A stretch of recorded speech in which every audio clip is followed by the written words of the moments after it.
Toastmaster Harafat will be using the props, book, pen, as well as mask. You want to place over here? Yes, okay. Contestant number 1, Toastmaster Arafat Sabira. Speech title, Choose Your Ending. Choose Your Ending, Toastmaster Arafat Sabira, contestant number 1. Thank you, Contest Chair.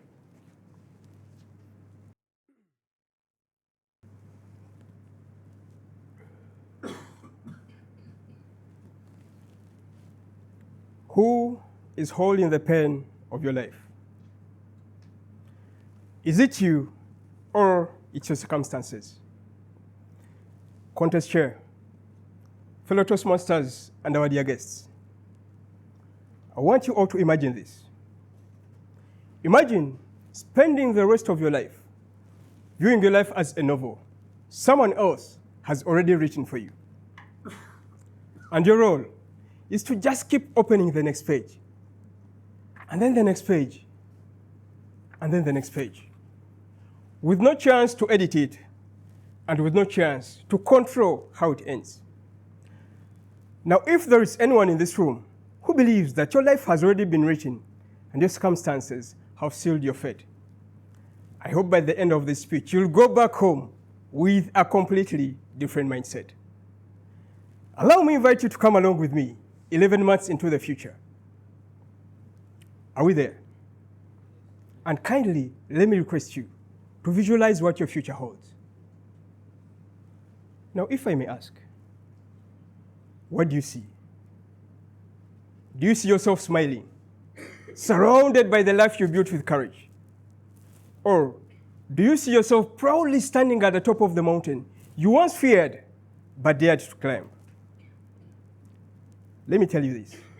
Whatever vision you have visualized, it begins the moment you stop seeing your life as a finished book and start seeing it as a blank page. And a blank page will simply ask you one question. Who is holding the pen of your life? Is it you or it's your circumstances? Whenever I hear this question, it reminds me of those days in 2017 and 2018 when every door in my life seemed already closed.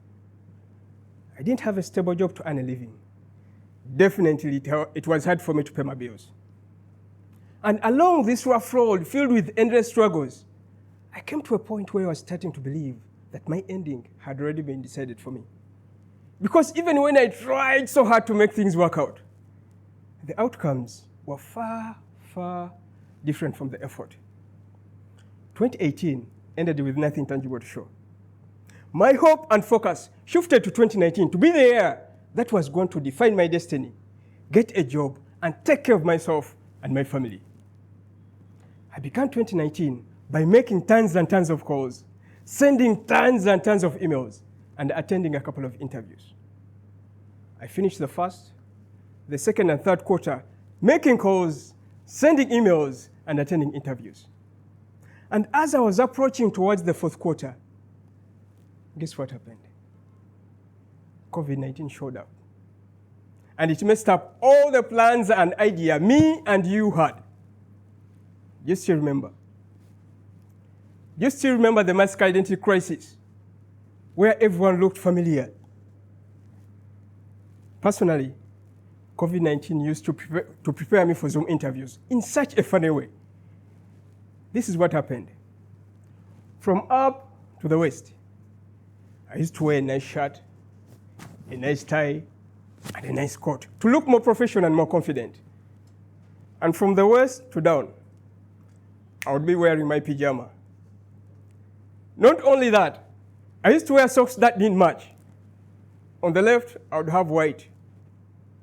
On the right, I would have red. COVID-19 messed up everything. Before COVID, my chances to get a job were 80%. But when COVID arrived, they drastically dropped all the way from 80% to 1%. Imagine. Let me help you understand it very well. If you have ever found yourself in a situation where your phone battery is left with 1%, please raise up your hand. That's exactly how I was.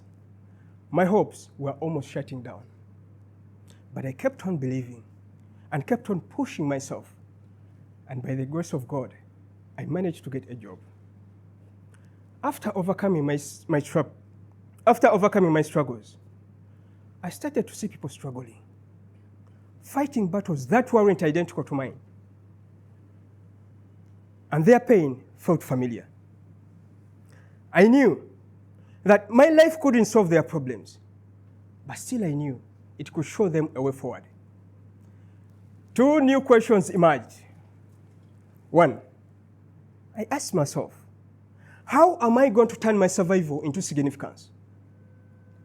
And two, I asked myself, how am I going to give my story a voice powerful enough to inspire others? These two questions led me to Toastmasters, a place where fear is trained and not avoided, a place where stories are sharpened into messages, and a place where confidence is built and not gifted. So today, as I'm standing here on this stage, in this contest, I'm not only here to compete, I'm actually completing a chapter because life has handed me many, many beginnings, and it has always been me to choose my ending. So to everyone here who believes that your life has already been written and you cannot change anything at all, I hope today you leave this room knowing that your life is not a novel or a story written by someone. Your life is a choose your own ending.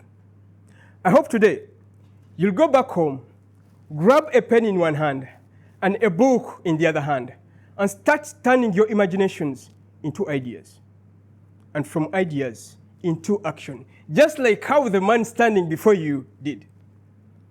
And when you finally reach your final page, may it be said that you didn't just read about your life, but you chose your ending. Contest chair.